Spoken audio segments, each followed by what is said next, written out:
everyone. Thank you for joining us today. Another episode, EV Unbounded. Today, I'm having this amazing guest, Martina Kwan. Is that how I pronounce your last name? I just want to make sure. Kwan. And I actually found her this is really amazing because one of my good friend and clients is a driver, race car driver. And he always said, you're all about strong women and supporting women. You had to meet this girl, Martina Kwan. So I look her up. Sure enough, he was right. I was so impressed by you, Martina. I wanted to meet you in person. And when I was looking at your Instagram, I realized, first of all, you are beautiful and the photos are amazing. And you also ride horses. I love horse. And then I noticed we also have a mutual friend who's one of my best friend. And then we just had her on our podcast, Helen Zad. And I right away call my girlfriend, who's like a sister to me, and say, hey, do you know this girl, Martina Kwan? She's like, yeah, she's my teacher. I'm like, what do you mean? She is my racing car teacher. So I'm so honored and I'm so happy to have you to be on podcast. I wanted to know all about you. You have amazing story. And we had a little chit chat because before I'm going to interview you, I want to know more about you. I realized you also a dating coach. And that really excites me because, I'm over 40. Here we go. Everybody now know my age. A lot of women in my age range are probably going to the, I don't know, second love or the true love. And we all got married early, have children, but I didn't know what that was true love. So I was looking at your story, how you left your marriage and pursue your freedom of be who you are. And now you're a dating coach for women. So tell me about it. I mean, I could go on and on talking about you, but I want you to tell us what's your story so more women can get inspired by you. Yeah. So thank you, first of all, for having me. I'm so happy to be here. And thank you. Yeah, so my story was, I was lived my life. I have two beautiful daughters. They're in their teenage years. But what I realized in my marriage is that I wasn't happy. So I moved here from Miami Beach in 2013. And I just felt like, I was a woman in my 40s and I felt like I was taking care of everyone else's needs but my own. And so I think also as women, as we grow older, we kind of lose our own identity because we're always taking care of the kids, the business, and I just found myself in a really unhappy place. And I started going to the racetrack. That was one part of the story. But I really realized when in 2016 I said enough is enough, and I wanted to divorce. And I realized that my children were old enough that I could do it.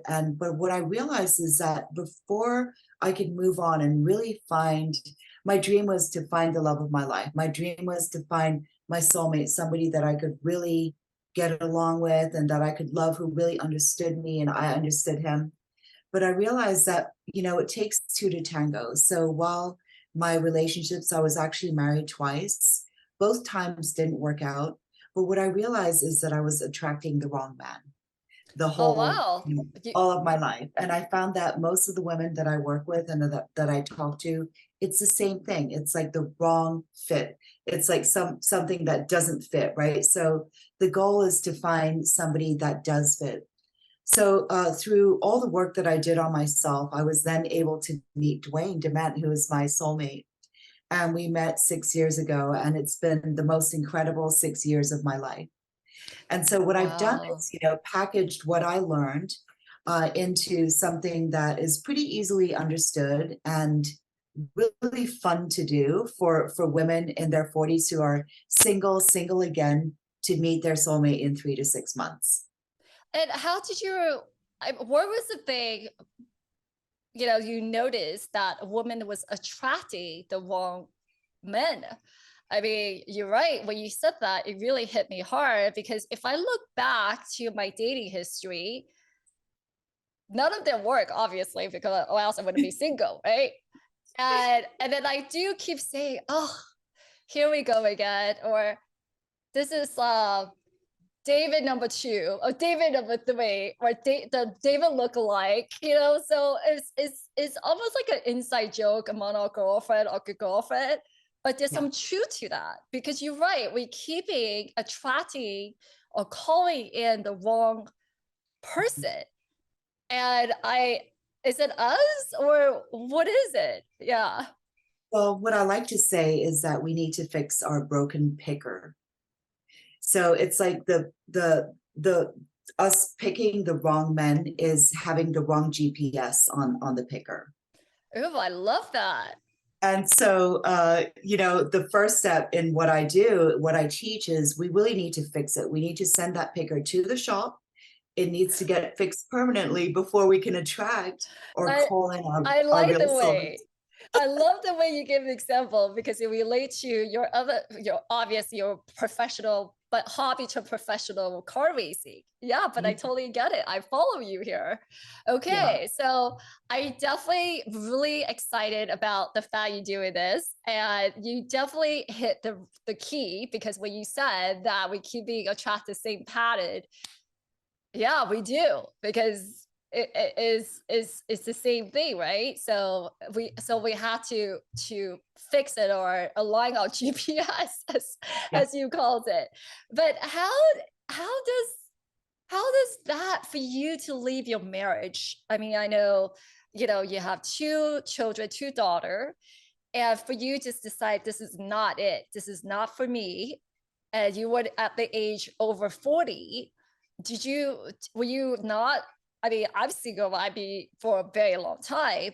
I can't imagine you in a, or at least probably from other people looking from outside looking in, like you have a perfect marriage, you have a husband, you have two beautiful daughter. Like what was it that take you to make that decision and leave?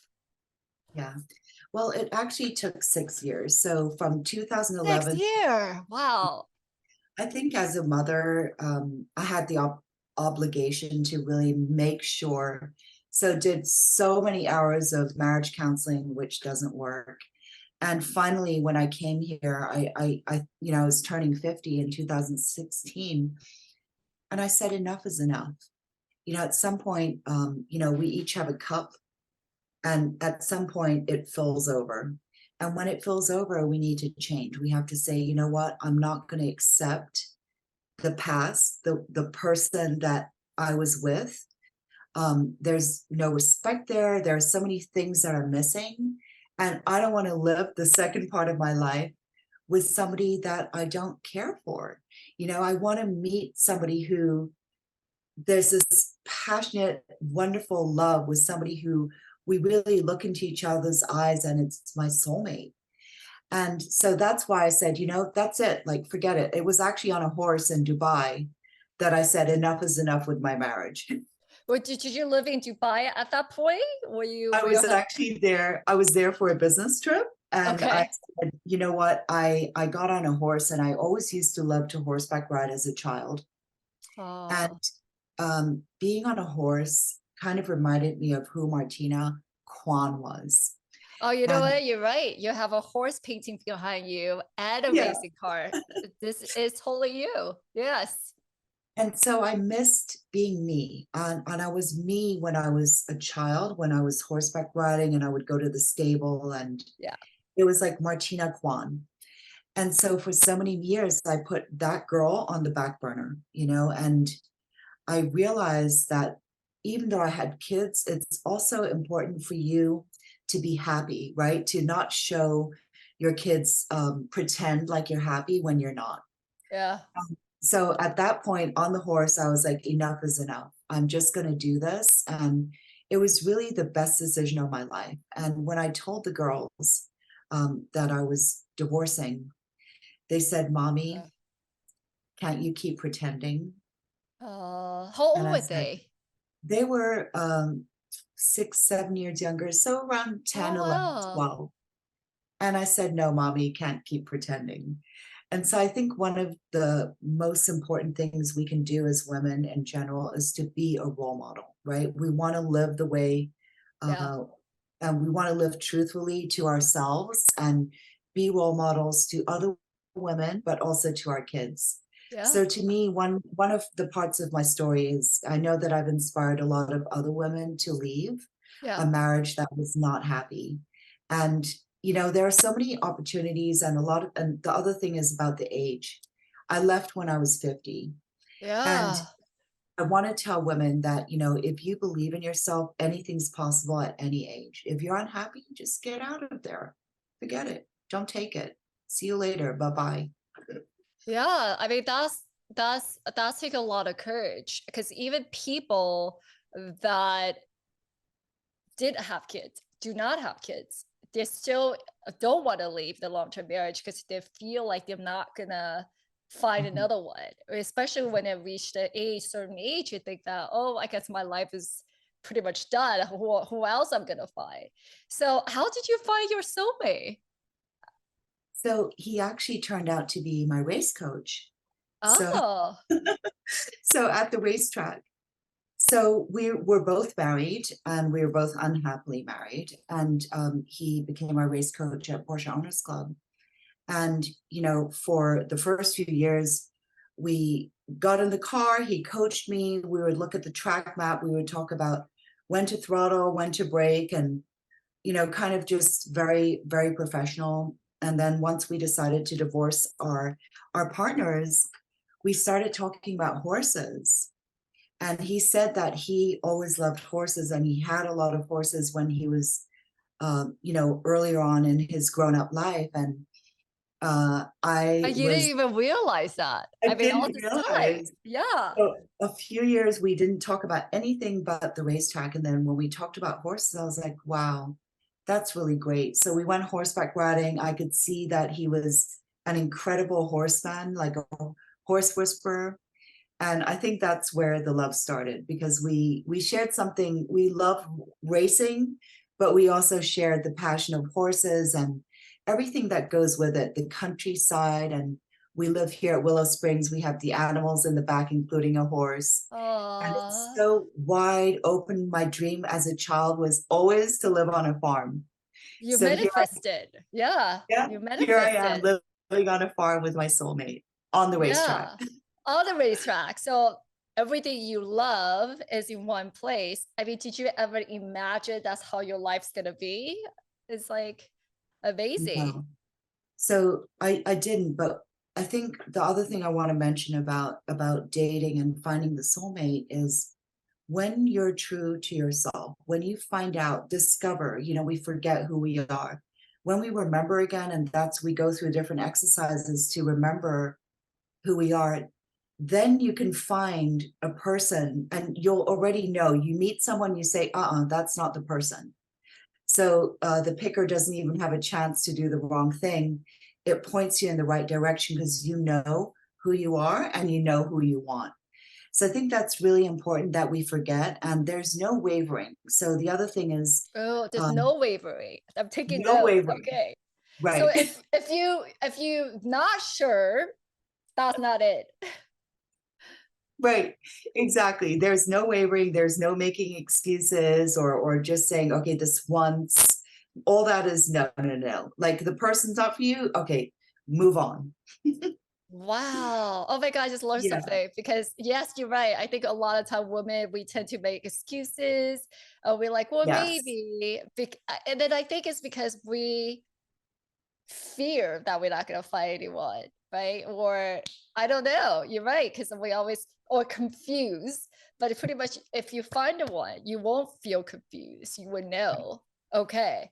Yeah. So how is horse and car related? I guess how did you got into horse as a hobby? Because I know that's something you love when you were a little girl, and Yeah. it's kind of bring you back to who you are, who you were as a little girl Yeah. too. But how did you got into racetrack, which is mostly men, by the way? Yeah. It is. And so in Miami in 2011, I was finally able to afford my dream car, the Porsche 911. And it's a aspirational car. It's something that you work towards as you get more successful in business and in life. And I really love the car. But Miami's flat. There's no exciting places to go. But when I moved here to California, we lived in the Palisades and right near the Sunset Drive and Oh, it's all PCA, curvy. Yeah. all curvy, Mulholland Drive. And I remember it was so fun to get in the car and kind of leave the kids at home with my ex-husband and just be myself again and have that time in the car. It was kind of like the only time when I had time for myself. So I enjoyed being in the car. And I really love like blasting loud music and really just going and having the windows down and enjoying the freedom of being not a mom for a while, you know? You have that little for freedom like in you, like you want your freedom. I can sense that. Just like the horse, you can never control a horse because you have to let them not run free, but you need to let them to be who they are, right? Have the freedom. So okay, so the And I racing think car give you that. that's so important for in a relationship is to let each person be who they are and to understand what their desires are. But yeah, not only am I a horse, I'm a fire horse. Ah, Yeah. okay, wow. And Wait, I so named you my race car a fire horse, by the oh way. you did. And then Yeah. but you got into racing track much later also, right? So were you Yeah. not scared? Were you like nervous when you get into this and professionally? Because I see all the award that you got. So yeah, how that even happened? So I just started going to the racetrack, every so often, and it was fun and I really enjoyed it. I worked on Wall Street earlier, so I didn't get intimidated that when I walked in the room, it was all men for the Yeah. most part. And it still is mostly men. And Yes. I'm very competitive. So I really like, when there's a competition and you can win, you can win first place. It's exciting for me. Yeah. So I decided, I wanted to, and it's by the year. So, like, let's say with Porsche Owners Club, the champion starts at the beginning of the year, and you bring a car like a certain class. So I started in one class, which was completely stock, won the championship in 2017, and then I What modified. what what the guy was like shocked the winner was actually a woman? I think, yeah, they were a little surprised. I think when a woman wins, but then I think I've always had very good experiences with other male drivers. They're very respectful and Good. commend you on winning. And then the next year, I modified my car a little bit to modified four and won that championship. And then the following year, I modified it. Now it's a race car in down here in the shop that's not street legal anymore, and I won that championship. Oh, And I have to see it. You have to send some picture. I can't wait to look at it. Is that on your yeah, Instagram? Is that on your yeah, Instagram? Okay, we're gonna go look for it. We're gonna post that. Okay. yeah. I'll send you pictures as well. But in the meantime, I had won the championships, and I was at Cars and Copters, which is a show down in Huntington Beach. And the former FIA technical director, Gabrielle Kashinger, FIA technical director is a huge position in the world of racing. He walked over and he had said, I had heard, Martina, that you're a great driver and we want you to think about driving for us at Celine, which is an American company. And so he handed me this brochure and it was expensive. It was 425,000 for 7 races.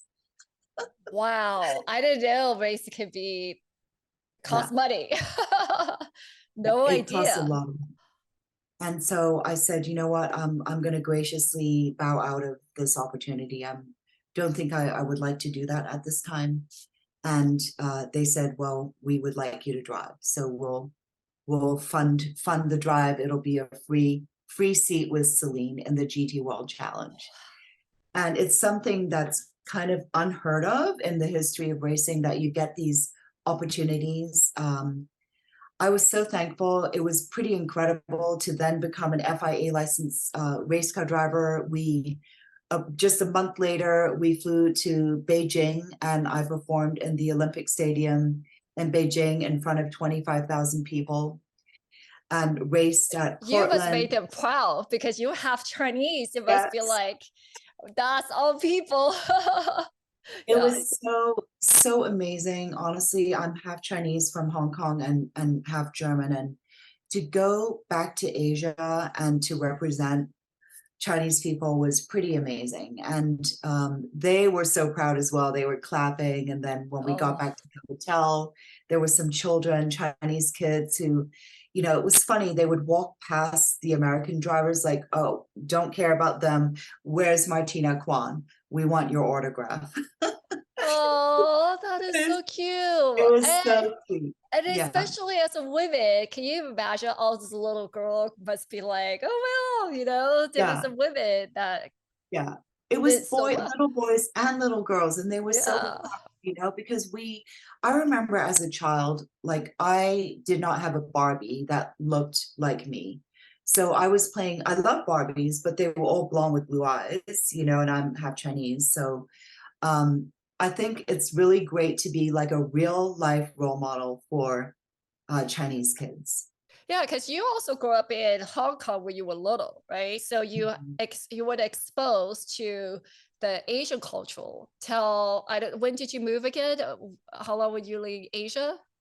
Yeah, so I was there for 8 years, and then we moved to Beirut, Lebanon, for 2 years.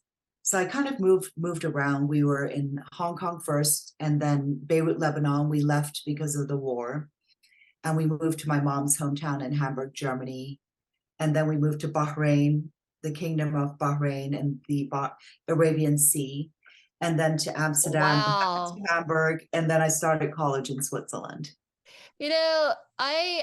I can't tell what race you are, especially all the country that you just mentioned that you have lived and yeah, you have lived. I would have a hard time identify you as what nationality you are. Did you have that issue when you were growing up? Do people always try to figure out and guess what you are? Like, are you Asian? Are you German? Are you Lebanese? Are you Middle Eastern? Because you can be you literally can be everything. Yeah. Yeah, it's true. Well, as a child, when we lived in Hong Kong, I felt like I wasn't Chinese enough because we're half and half. So it was kind of a little confusing growing up being Eurasian. And then in Germany, I wasn't German enough. So it was kind of this juxtaposition of who am I and my identity. And I honestly didn't realize it didn't really matter, what I am and that I'm my own person till I had my first child when I was 38. So it took that long to really kind of get a hold of, home is where the heart is. It's not like a Uh, country, you know? love So, but I that. remember being in England, my grandma, they had a place, they would actually go on the Queen Mary from Hong Kong to London, uh, So to, your dad's mom. Okay, so Asian. Okay, the Asian yeah, grandma. Oh, how cute. They're all My tiny. Asian grandma. So we would go and meet them, my sister and I, and my grandma would be like, Martina, are you Chinese or are you German? And I was like, what? And it made me cry because I couldn't choose, I can't choose which one I am. So I'm really happy though to have grown up Eurasian. Like at the time it was a little confusing, but I'm happy to be multicultural and yeah, the kids are really beautiful. Yeah, I mean, Yeah. did you ever get teased when you were at school, when you were little? They try to figure out what you are. But Yeah. honestly, you so mixed that you can pass to be anything. So Yeah. how did you, I mean, would the kids bully you or question who you are? Not Yeah. really. There was one boy in Germany in my German school, Heinrich Schule. I remember this always. Is he? I was going from one building to the other, and it was a German boy, like blonde, blue eyes, and he said "Ching Chang Chong," Hmm. and I was so mad. I was so hurt. It really affected me. I have to say for a while. Like I literally would dye my hair lighter and kind of wear makeup to kind of hide the fact that I was Chinese. So all I have to say is, they have the saying that sticks and stones can't hurt you, but Yeah. words can. sticks and words can't hurt you, but sticks and stones can. Yeah. And what I want to tell people is that words can hurt you as well. Like, especially if you're a young person. Obviously, I'm really happy with the way I look. And, when we moved to Bahrain, it was like a really exotic and beautiful thing to be Eurasian. Like, it's very desired. Oh, wow. But at Okay. the time, yeah, Maybe, in Germany, okay. it was sort of, we weren't sure like how it was perceived. But yeah, so what I want to tell people is, don't let anyone tell you how to feel, but also to other people is to be sensitive to not saying things that could be mean to other people, to other kids. So by moving all those places, how did you build a resilience? I mean, do you get used to moving to places? Because you move a lot as a little kid. And did you miss your friends? Because I always think that, the biggest thing, the most stressor for little kids is moving because you have to meet new friends again. So Yeah. how that make any impact on you? Was it negative or positive? Well, I think it was hard to move. And I remember when my sister is 2 years older, and then I have one who's 7 years younger. And my older sister and I, we were pretty close in school because, we moved so much. So Yeah. it was really great having her, Veronica, with me. And I remember when we left Bahrain, we were crying on the plane when we were flying to Amsterdam. But then we made new friends. And what we did is we were very involved with sports. So Veronica and I were, on the tennis team, the swim team, track and field team, varsity volleyball, varsity, basketball, and Wow. like everything. So whenever we went to a new school, what we did is we just joined the sports teams and we did really well. And so we were kind of always accepted in the popular groups. And it wasn't that hard for us to make new friends, but it was really sad to say goodbye. Yeah. Yeah. And then after that, my sister graduated and moved to the United States. But we moved back to my mom's hometown in Hamburg. So I already had friends there from before. So what made you decide to reside in the United States? How that happened from all this many country that you have lived? And I have to ask you, what's your favorite country to live? And you can be honest. Well, before I moved to the States, Switzerland. I love Switzerland's your favorite. Switzerland. So beautiful. I love nature. I love animals and, the cow pastures and the cowbells and skiing. It's beautiful in the summer, the waterfalls. So I really love Switzerland a lot.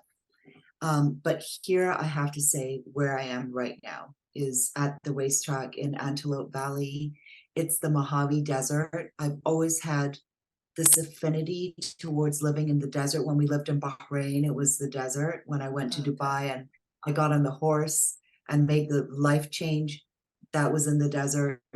So I love here where I am, Southern California, in the desert. Wow. Okay. Well, I'm glad that you live here, since now you be closer to us for sure. Yeah. And you have your soulmate love your life, your two hobby, your horse, a card. I mean, you definitely living in your dream. But what was it that like make you to get where you are today? Because I wonder when you were going through the divorce, traveling, working for, big company like KPMG, did you ever thought you're gonna be where you are today? Never. I mean, never. I mean, one consistent thing is I always wanted to be successful. And one thing that I learned from living in war is I daydreamed a lot. And I would have my Barbies and Kens and a horse stable and horses. I already played with Barbies, horse Barbies when I was 8 to 10 during the war. And every night it was very scary with the bombs and the sirens and the rockets Oh and gosh. explosions going on around our house. And we weren't sure if we were going to be the next ones, for the bomb to hit our building. So during the day, I really wanted to escape. And I did it by playing with the Barbies. And I would daydream that I was in this beautiful, peaceful forest far away. And I was just riding and galloping. And it just made me feel so peaceful. And a few years later, we left as refugees from Beirut, and through Oh gun my God, you checkpoints, live in a refugee camp. Wow. Okay. we actually did. We left as refugees Oh, and you left as a moved to refugee. Okay. Germany, and Got it. Got it. we left everything behind. We thought we could go back, so we only had a few suitcases. So my mom's German family would give us everything, clothing, and they helped us really get started. But so once we got settled, I found myself riding on a horse in a forest that was exactly like in my dream from in Beirut. And it really taught me a big lesson. And so whether you call it daydreaming or other people call it visualization, is when you're in whatever situation you are, you can always think about a better day, something that you want to accomplish. Like if you haven't reached a goal yet, you can always daydream or visualize what those goals are. So throughout my life, I had a 3D animation company. I said, you know what? We're going to win Emmys and we're going to win Telly Awards. So we won 4 Telly Awards and 2 Emmy Awards. Then I Wow. started a luxury outdoor furniture company, and I wanted it Wait, to be also a award. furniture company? Yeah. Wow. Did you design the Yeah. furniture? So Wow. we designed and manufactured. So I also envisioned winning awards and won 9 furniture design awards, and then started with the race car driving and wanted to win the championship. So I think no matter what, it's in your personality if you want to succeed. But even if you're not successful now and you want to achieve something, just think about what you want to achieve and the steps that you need to get there, right? You can't just dream and want like a certain amount of money or a certain amount of thing. You have to plan ahead of how are you going to get there? What are the steps that you need to take? And if you have the strong enough will, create a vision board, put all the things that you're dreaming of on there, look at it every day, and things will become, like you said, I manifested what I wanted out of Yeah, life. you totally did. I mean, where you are, where you live right now, and who you with, and by talking to you, like everything you wanted it kind of just come for you. So, okay, Mhm. so visualization, daydreaming, as you, that's what you thought you were doing, daydreaming as a little Yeah. girl. Okay. That's amazing. Thank you so much. I'm gonna start doing that. I'm gonna be daydreaming, and then I'm gonna daydreaming my soulmate too. But I need to fix the GPS Fix the first. broken figure, right? The yeah, the broken picker, or fix my GPS first. But Yeah. yes. So I definitely, so you do dating coach. So if we anybody who interested in that, they could definitely reach out to you, correct? Right? Okay, perfect. Thank you so much, Martina. Oh, one more question. We always have this question for everyone who be Okay. on the podcast. What you have known today, what you learned, what would you tell the younger self of you if you could go back? Don't ignore the red flags. A red flag is a red flag. If somebody presents himself as something, it is what it is. And so for don't waste your time with somebody that is not the person. Don't ignore the red flags. That's my advice. I'm writing it down. I was like, okay, Amy, listen. Oh my God, thank you so much, Martina. And hopefully we can meet in person soon. I would Yes, love to meet you in person. So thank you so absolutely. much. And, Thank and you. everyone, looking forward to hear our podcast. Thank you. Thank you.